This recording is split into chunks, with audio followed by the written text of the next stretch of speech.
The Galactic Academy of Xenobiology sat at the edge of Station Vila 9, a massive ring of metal and glass that floated in the dark space between three star systems. Students came here from over 40 different worlds. They came to learn about life in all its strange and wonderful forms. They came to understand the creatures that lived on planets they would never visit. And they came, most importantly, to earn the credentials that would let them work anywhere in the known galaxy. Megan Cole was the only human. She was 23 years old. With brown hair she kept tied back in a simple ponytail and calm gray eyes that never seemed to blink as often as they should. She had been at the academy for almost one full cycle now, which was about 14 Earth months. In that time, she had grown used to many things. She had grown used to the food, which was strange but not terrible. She had grown used to the gravity, which was slightly lighter than Earth but heavy enough to feel normal. And she had grown used to the way her classmates looked at her. They were afraid of her. Megan did not blame them. She understood why. Most of the species at the academy had evolved as prey animals on their home worlds. The Valorians looked like tall deer with 6 legs and large, dark eyes that could see in almost every direction at once. The Krellians were short and covered in thick armor plates, their ancestors having survived by hiding rather than fighting.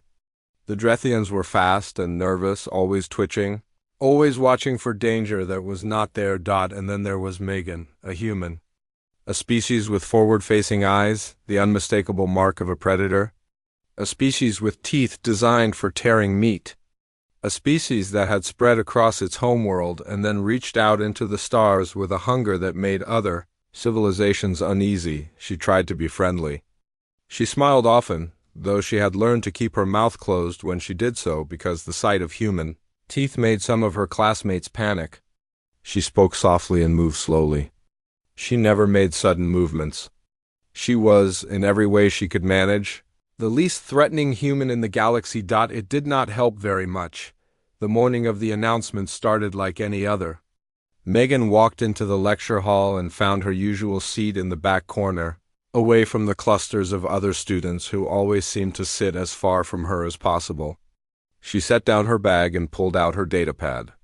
Ready to take notes on whatever Professor Thaurix had planned for the day, Professor Thaurix was a Shethrani, a species of tall insectoids from a hive world on the far side of the galaxy. He stood nearly 7 feet tall, with 4 arms, compound eyes that reflected the light in strange patterns, and mandibles that clicked together when he spoke. He was not afraid of Megan. He was not afraid of anything, as far as she could tell. He had been teaching xenobiology for over 60 cycles, and he had seen too much to be frightened by one small human. The professor waited until all the students had settled into their seats. Then he tapped the console at the front of the room, and a holographic display flickered to life above his head. "Today," he announced, his mandibles clicking with each word, "I will be explaining your final practical examination." A ripple of nervous energy moved through the room. Final examinations at the academy were never easy. They required months of preparation and often involved field work on distant planets. Some students had failed and been sent home. Others had passed but emerged changed. Their confidence shaken by whatever challenges they had faced, Megan leaned forward slightly. "Curious, each of you," Professor Thaurix continued, "will be required to present a predatory species native to your homeworld. You will bring a living specimen to the academy. You will discuss its hunting adaptations, its threat classification, and its role in your planet's ecosystem. Containment fields will be provided for dangerous specimens." The room erupted in anxious chatter. The Valorians made high-pitched sounds of distress. The Krellians rumbled to each other in their deep, grinding language.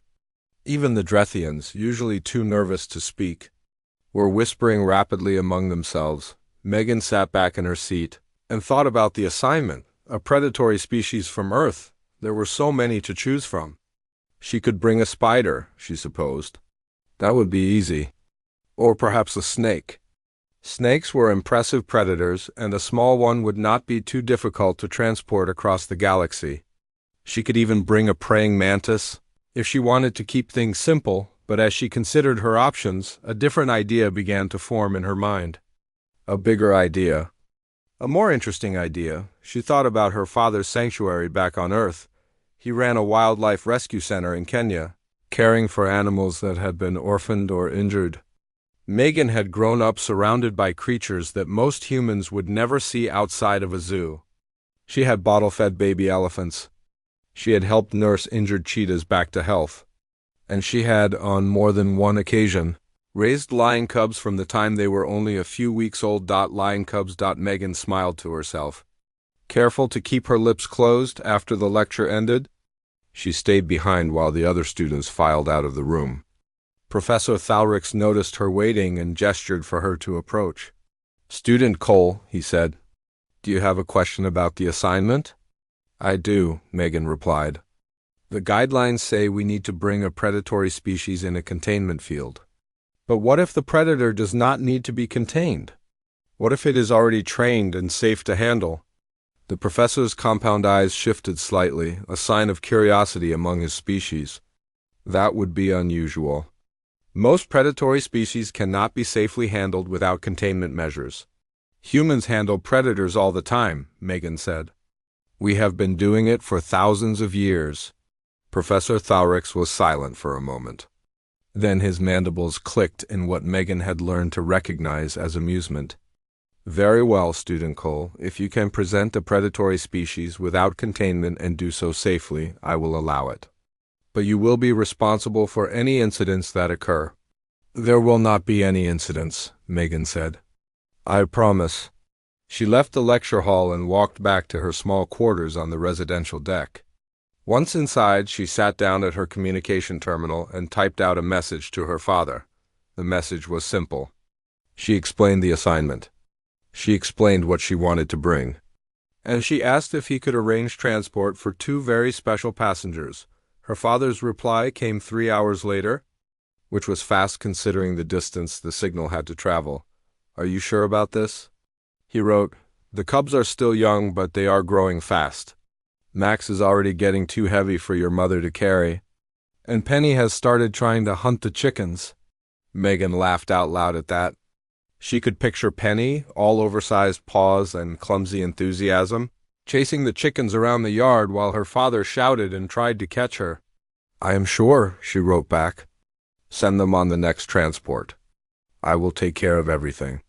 2 weeks later, a cargo ship arrived at Station Velar 9 carrying a climate-controlled container, marked with biohazard warnings and a customs declaration that simply read, "Live animals. Handle with care." Megan went to the cargo bay to collect her package. The dock workers kept their distance, watching her with the same nervous curiosity that everyone on the station seemed to have when they looked at her. She ignored them and walked up to the container. Entering the access code her father had sent, the door slid open and 2 golden shapes tumbled out. Meowing and purring and climbing over each other to reach her. Max and Penny had arrived. They were bigger than she remembered.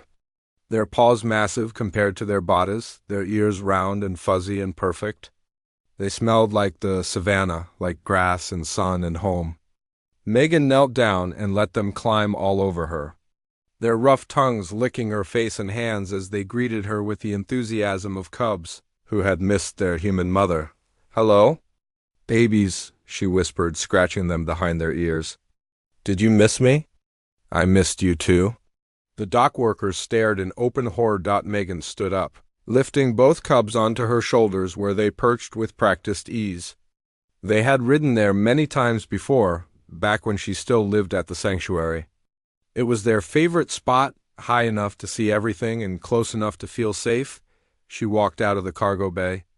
Ignoring the gasps and whispers that followed her, the examination was in 3 days. She could not wait. The 3 days before the examination passed quickly. Megan spent most of her time in her quarters with Max and Penny, making sure they were comfortable in their new environment. The station's artificial lighting was different from the African sun, and the recycled air did not smell like the savannah. But the cubs were young and adaptable, and they had Megan. That was enough. She fed them specially prepared meat that the station's food synthesizers produced after she uploaded the nutritional requirements. She played with them, letting them chase toys and practice their pouncing.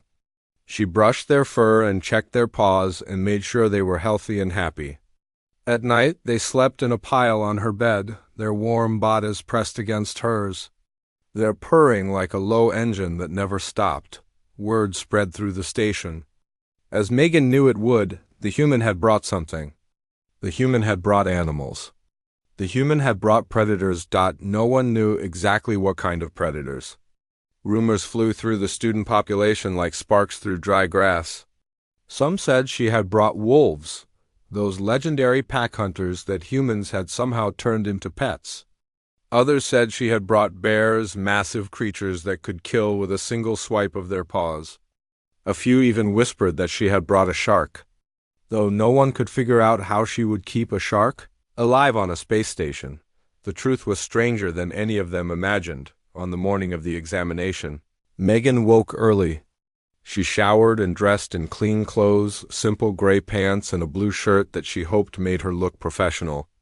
Then she turned to Max and Penny, who were watching her with bright, curious eyes. "Okay, babies," she said. "Today is the big day. Are you ready to meet my classmates?"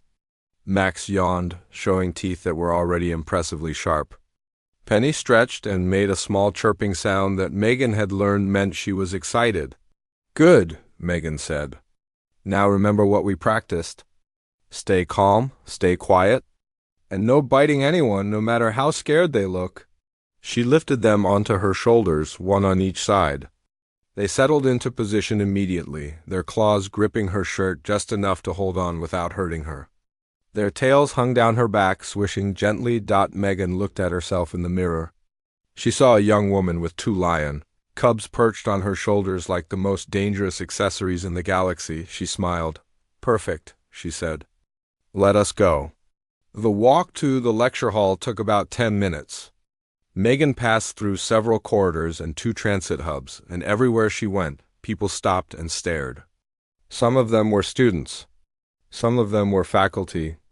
Some of them were station workers who had probably never seen a human before, let alone a human carrying apex predators on her shoulders. Megan nodded politely to everyone. She passed and kept walking. The lecture hall was already full when she arrived. Students had brought their predators in various containers, all of them safely secured behind force fields or inside stasis pods. The Valorian student had a small lizard in a glass box. A Krellian had brought some kind of insect that looked like a scorpion with too many legs. A Drethian presented a creature that resembled a furry snake with dozens of small eyes. Professor Thalric stood at the front of the room, making notes on his datapad as each student checked in. He looked up when the doors opened to admit the final student. The room went silent. Megan walked in slowly, her footsteps the only sound in the sudden quiet. Max and Penny swiveled their heads, taking in the room with the calm curiosity of creatures who had never learned to fear anything. Their golden eyes moved from face to face, assessing each new being with the instinctive attention of born predators. No one moved. No one breathed. Valorian student in the front row made a small, strangled sound and slid out of her chair onto the floor. She had fainted. Her classmates did not help her. They were too busy staring at the human and her terrible cargo. Megan walked to the check-in station and stopped in front of Professor Thalric's. The professor's compound eyes were fixed on the cubs, his antennae completely still. Even he, with all his experience and all his knowledge, had not expected this. "Student Cole," he said, his voice carefully controlled. "Those are unrestrained." "Yes, Professor," Megan replied. "As we discussed, they do not need restraints. They are safe. What species are they?" "African lions," Megan said. "Panthera leo. They are about 4 months old?" A Krellian student near the back of the room spoke up, his voice rough with disbelief. "Lions? Those are lions?" Megan turned to look at him. "Yes, have you heard of them?" The Krellian made a sound that might have been a laugh or it might have been a cry of terror. "We have studied Earth predators. Lions are apex hunters. They kill prey animals 10 times their size. They are one of the most dangerous land predators on your planet." "That is correct," Megan said calmly. "And you brought 2 of them to class. On your shoulders. Without any restraints? Also correct?" The Krellian sat down heavily, his armored plates clicking together. He did not say anything else. Professor Thaurix recovered his composure and made a note on his datapad. Very well, Student Cole, you will present last. Please take a seat. Megan nodded and walked to her usual spot in the back corner. The students in the rows she passed pressed themselves against the walls, trying to get as far from her as possible without actually leaving the room. She sat down and arranged Max and Penny on her lap, where they curled up together and promptly fell asleep. The presentations began. The first student was a Valorian named Keth, who had recovered from her fainting spell but still looked pale and shaky. She presented a small venomous lizard from her homeworld, explaining how it used its poison to immobilize prey. Her hands trembled the entire time, and she kept glancing at Megan as if expecting the human to leap up and attack her at any moment. The second student was a Drethian named Skrull, who showed the class a furry snake creature that could unhinge its jaw to swallow prey whole. It was an effective predator, he explained, but not particularly dangerous to sentient species. The containment field around its cage flickered occasionally, making several students flinch. More presentations followed. Each student brought a predator from their homeworld and explained its hunting strategies. Some were impressive. Some were terrifying. A Mauleran brought a creature that could turn invisible and stalked its prey through dark forests. A Vexian presented an aquatic hunter with teeth that could bite through metal, but none of them, not a single one, presented their predator without a containment field. None of them touched their predator. None of them let their predator sleep peacefully in their lap while they waited for their turn to speak. Only Megan did that died the time the last presentation before hers was finished. The tension in the room had reached an almost unbearable level. Everyone knew what was coming. Everyone had been waiting for it. The human was going to present her predators, and no one knew what would happen. Professor Thaurix called her name. Megan stood up, lifting Max and Penny back onto her shoulders. The cubs woke from their nap and stretched, yawning widely to show their teeth. The sight of those teeth, small but sharp and growing sharper every day, made several students whimper. She walked to the front of the room and turned to face the class. "Good morning," she said in a friendly voice. "My name is Megan Cole, and I am from Earth. Today I would like to introduce you to Max and Penny. They are African lion cubs, and they have been with me since they were 3 weeks old." Max chose that moment to yawn again. This time a low rumbling sound came from his throat, not quite a growl, but something close to it. The student nearest to Megan pushed his chair back so hard it fell over. Megan scratched Max behind the ear, and the rumbling turned into a purr. "Do not worry," she said. "That just means he is comfortable. Lions purr when they are happy, just like smaller cats." She looked around the room at the terrified faces of her classmates and felt a strange mix of emotions. She was sad that they were so afraid. She wished they could see what she saw when she looked at Max and Penny, two playful babies who loved to chase butterflies and sleep in sunbeams. But she also understood their fear. She had grown up on a planet where predators and prey had learned to coexist, where humans had mastered the art of living alongside dangerous animals. Her classmates had not. "Let me tell you about lions," she said. "And let me tell you about humans. Because to understand one, you need to understand the other." She took a deep breath and began her presentation. Behind her, displayed on the holographic screen, an image appeared of the African savanna at sunset. Golden and beautiful and wild. This was going to be interesting. Megan stood at the front of the lecture hall, 2 lion cubs on her shoulders, and faced a room full of terrified aliens. She could feel their fear like a physical thing, heavy and thick in the recycled air. But she did not let it bother her. She had a job to do. "The African lion," she began, "is one of the most famous predators on Earth for thousands of years. Humans have told stories about lions. We have painted them on cave walls. We have carved their images into stone. We have made them symbols of courage and strength and power." She tapped her datapad, and the holographic display behind her changed. Now it showed a pride of adult lions resting in the shade of an acacia tree. The males were massive, with thick manes that framed their faces like crowns. The females were leaner, their muscles visible beneath their tawny fur. Adult male lions can weigh up to 500 pounds, Megan continued. Females are smaller, usually around 300 pounds. They live in groups called prides, which can have up to 30 members. The females do most of the hunting, while the males protect the territory. A Valorian student raised a trembling hand. How do they hunt? Megan smiled, keeping her lips closed. Good question. Lions are ambush predators. They use the tall grass of the savanna to hide, waiting until their prey comes close. Then they attack with incredible speed and power.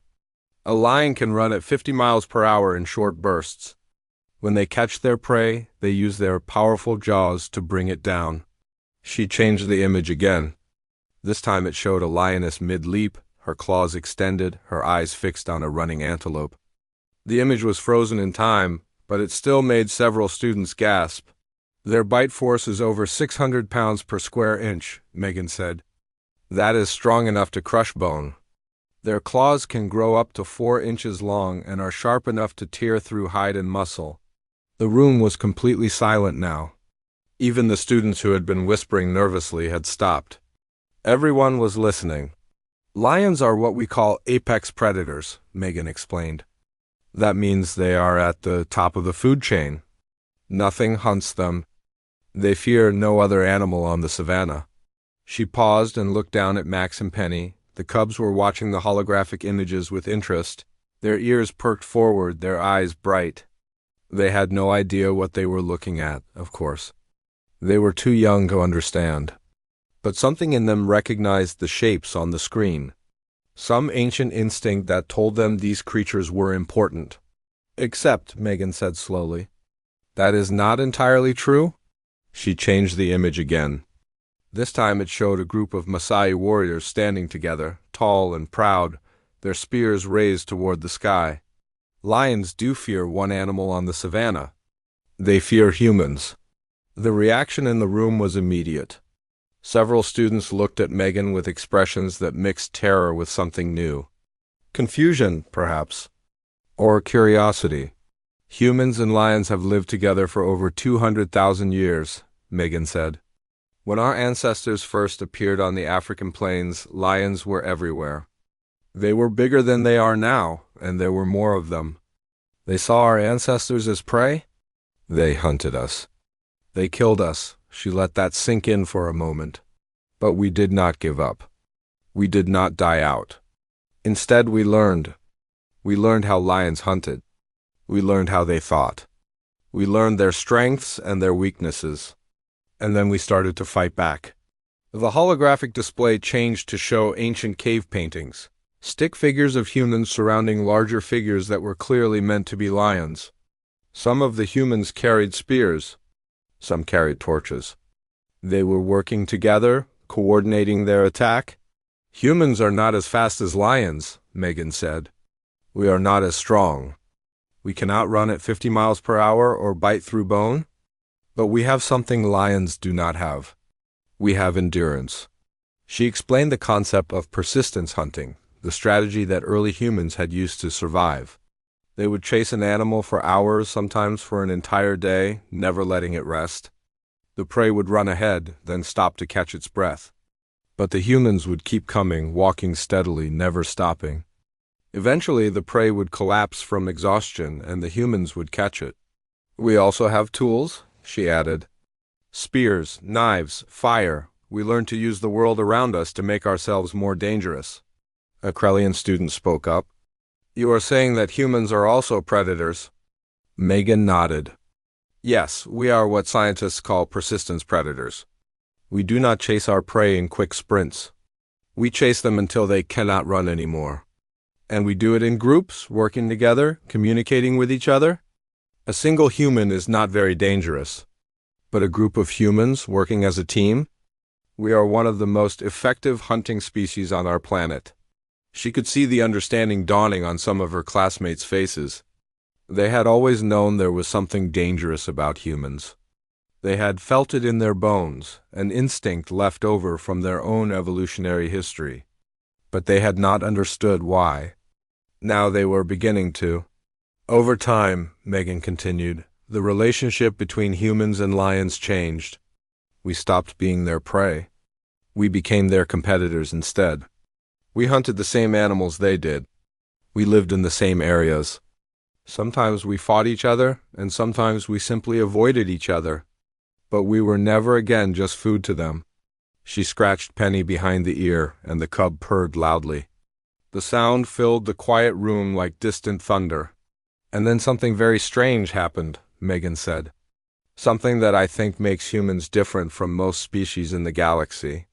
She changed the holographic display one more time. Now it showed a photograph of a human woman sitting on the ground, bottle-feeding a tiny lion cub. The cub was no bigger than a house cat, its eyes barely open, its body wrapped in a blanket. We started to take care of them, Megan said softly. The room was utterly still. When we found lion cubs that had been orphaned, cubs whose mothers had been killed by disease or accident or other predators, we did not leave them to die. We did not eat them. We picked them up and took them home. We fed them. We kept them warm. We raised them as if they were our own children. She looked at Max and Penny, her eyes full of warmth. These two were orphaned when they were only 2 weeks old. Their mother was killed by a poacher. My father found them alone in the grass, crying for a mother who would never come back. He brought them home, and I raised them. I fed them from a bottle every few hours, day and night. I taught them to walk.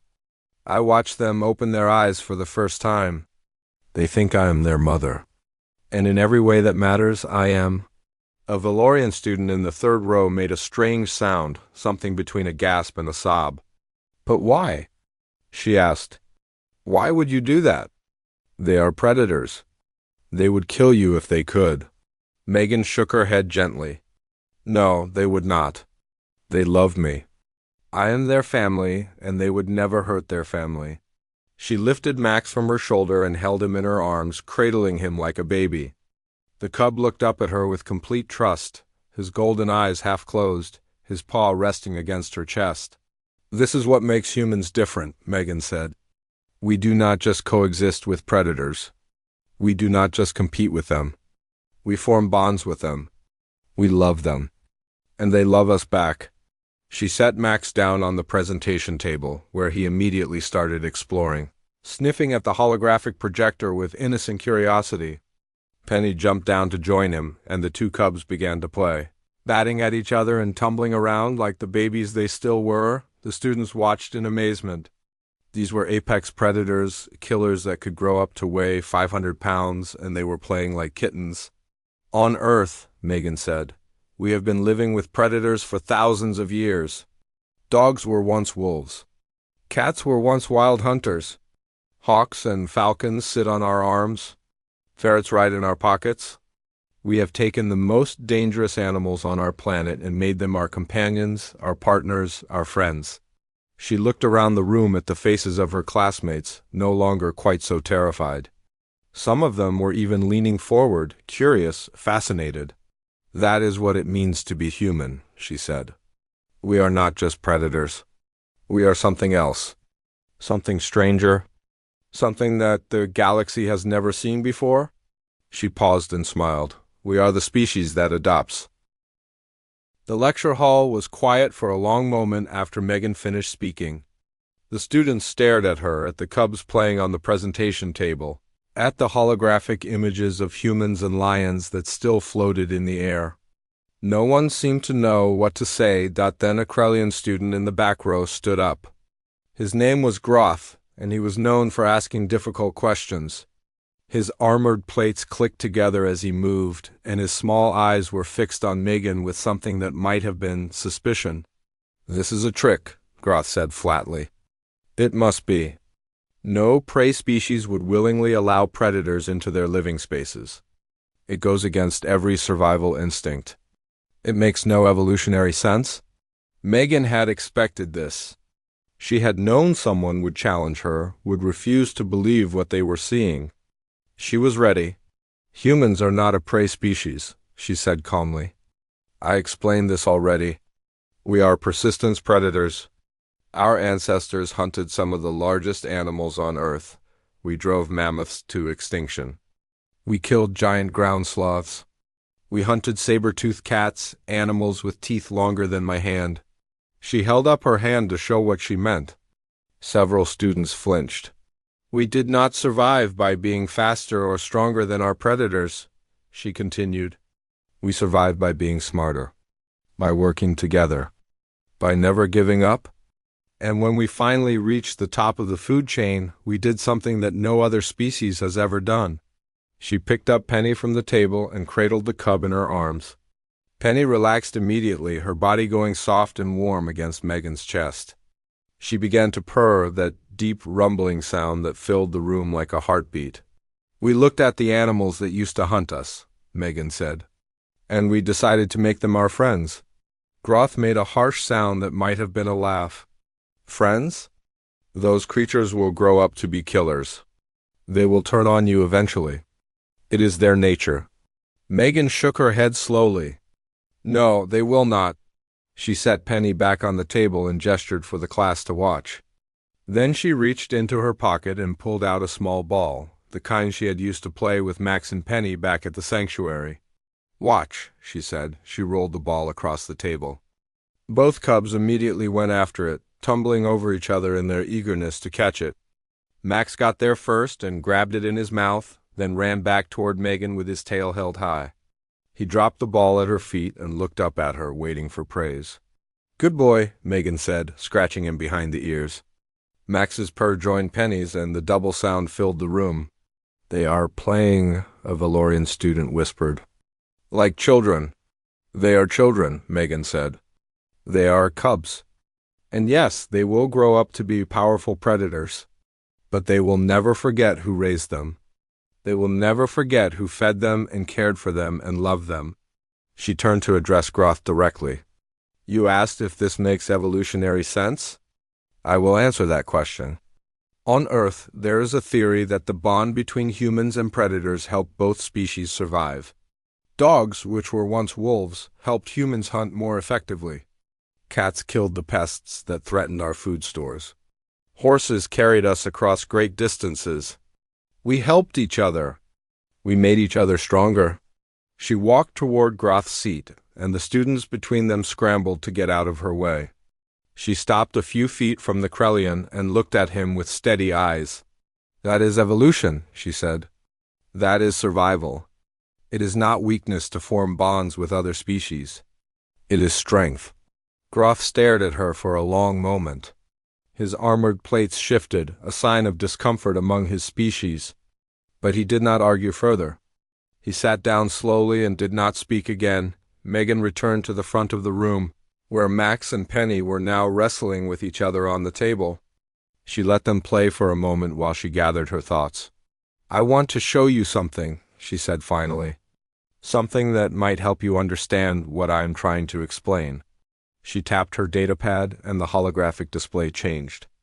Now it showed a video, recorded at her father's sanctuary several years ago. In the video, a younger Megan sat on the ground with a full-grown lion lying beside her. The lion was enormous, easily 400 pounds of muscle and fur and teeth. Its mane was thick and golden, its eyes half-closed in contentment. And it was resting its massive head in Megan's lap, purring while she scratched its chin. The students gasped. This is Leo, Megan said. My father raised him from a cub.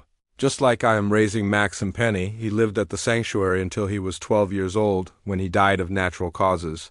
He never hurt anyone. He never tried to attack anyone. He spent his entire life surrounded by humans. And he loved every one of them. The video continued, showing Leo playing with toys, chasing after a ball, rolling on his back while Megan's father rubbed his belly. At one point, Leo licked a camera lens, leaving a smear of saliva across the screen. This is not a trick, Megan said. This is not special training or magic or anything else.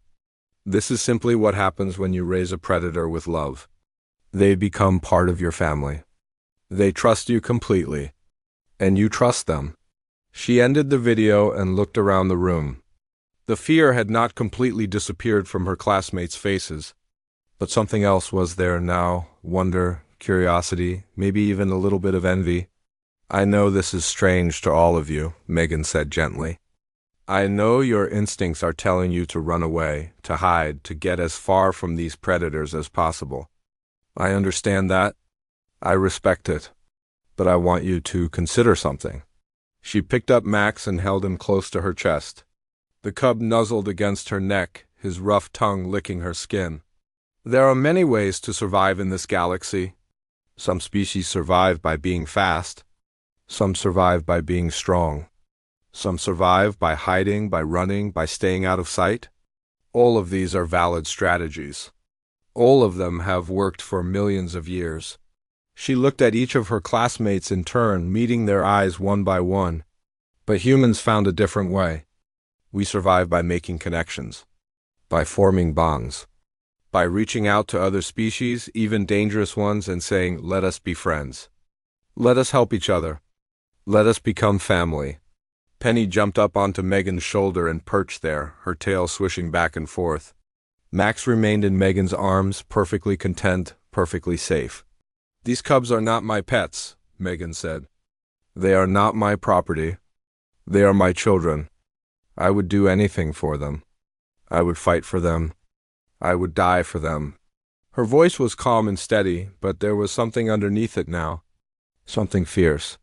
Something that made even Groth, the skeptical Krellian, sit up straighter in his seat. And if anyone in this galaxy ever tried to hurt them, Megan continued, I would make them regret it. Because that is also what it means to be human. We do not only love, we protect. And we never, ever give up on the ones we love. The room was silent. Professor Thalrix, who had been watching the entire presentation without speaking, finally stepped forward. His compound eyes were fixed on Megan with an expression she could not read. Student Cole, he said slowly, in all my years of teaching, I have never seen a presentation quite like this. Megan waited, unsure whether this was a compliment or a criticism. You have not only explained the biology of your chosen predator, the professor continued. You have explained the philosophy of your entire species. That is ... remarkable. He turned to address the class. What you have witnessed today is something rare. A glimpse into the mind of a species that operates on principles none of you have ever encountered. I encourage you to think carefully about what you have learned. He looked back at Megan. Full marks, Student Cole, your presentation was excellent. Megan smiled, finally letting her teeth show. Several students flinched, but not as badly as before. Thank you, Professor, she said. She gathered Max and Penny and walked back to her seat, the cubs purring contentedly on her shoulders. The other students watched her go, and for the first time since she had arrived at the academy, their eyes held something other than fear. They held respect. After the examination ended and the other students had filed out of the lecture hall, Professor Thalrix asked Megan to stay behind. She agreed, settling into a chair near the front of the room while Max and Penny explored the empty space around her. The cubs were full of energy after being still for so long, and they raced between the rows of seats, pouncing on shadows and chasing each other's tails. Professor Thalrix watched them for a long moment. His compound eyes followed their movements with an intensity that would have made most prey species nervous. But Megan was not nervous. She had learned to read the professor over the past cycle, and she knew he was not thinking about hunting. He was thinking about something else entirely. I would like to speak with you privately, the professor said finally. In my office, if you do not mind. Megan nodded and called the cubs to her. They came immediately, bounding across the floor and climbing onto her shoulders with practiced ease. She followed the professor out of the lecture hall and down a long corridor. To his private office, the office was small but comfortable, filled with specimens and artifacts from dozens of different worlds. There were fossils on the shelves, preserved creatures in jars, holographic displays showing ecosystems from planets Megan had never heard of. She sat down in the chair across from the professor's desk while Max and Penny jumped down and found a sunny corner near the window. The station's artificial sunlight streamed through the glass, warm and golden, and the cubs curled up together in the light and fell asleep almost. Instantly, Professor Thalrix sat behind his desk and, studied Megan with his unreadable compound eyes. I have been teaching at this academy for over 60 cycles, he said slowly. I have met students from hundreds of different species. I have studied life in all its forms, from the smallest microbe to the largest space-dwelling creature. I thought I understood the galaxy and everything in it. He paused, his mandibles clicking softly. I was wrong. Megan waited for him to continue. When humans first made contact with the galactic community, the professor said, we did not know what to make of you. You were strange, dangerous. Your history was filled with violence and war. You had killed each other in numbers that horrified us. And yet you also had art and music and literature that moved us in ways we could not explain. You were a contradiction, a puzzle that no one could solve. He leaned forward slightly. I have spent 30 cycles studying your species, trying to understand how you could be both things at once. Killers and creators, destroyers and builders. I read your books. I watched your films. I analyzed your behavior in hundreds of different situations. And I still did not understand. His eyes fixed on the sleeping cubs. Until today. Megan tilted her head slightly. What do you mean? Your presentation was not just about lions, Professor Thalric said. It was about the fundamental nature of humanity. And I think I finally understand what makes your species so unusual. He was quiet for a moment, gathering his thoughts. Most species in the galaxy operate on simple principles, he said. Prey animals fear predators. Predators hunt prey. The relationship is clear, predictable, understandable. But humans do not follow these rules. You blur the lines between predator and prey. You take creatures that should terrify you and turn them into family members. You love things that could kill you. He gestured toward Max and Penny. Those cubs will grow into powerful hunters. They will have the strength to kill you with a single blow. And yet you sleep beside them at night. You trust them completely. Why? Megan considered the question carefully before answering. Because trust is a choice, she said. And love is a choice. Humans choose to love even when it is dangerous. Maybe especially when it is dangerous. She looked at the sleeping cubs, her expression soft. Max and Penny could hurt me if they wanted to, she admitted. They are strong and they are getting stronger every day. But they will not. Because I raised them with love and they love me back. That bond is stronger than instinct. Stronger than fear. Stronger than anything else in the universe. Professor Thalric was silent for a long time. When he spoke again, his voice was quieter than before. You said something during your presentation that has stayed with me. You said that if anyone tried to hurt those cubs, you would make them regret it. You said you would burn worlds. Megan did not deny it. Yes, I said that. Did you mean it? She met his eyes without flinching. Yes, the professor's antennae twitched. That is what I find most remarkable about humans. You are capable of such gentleness, such tenderness.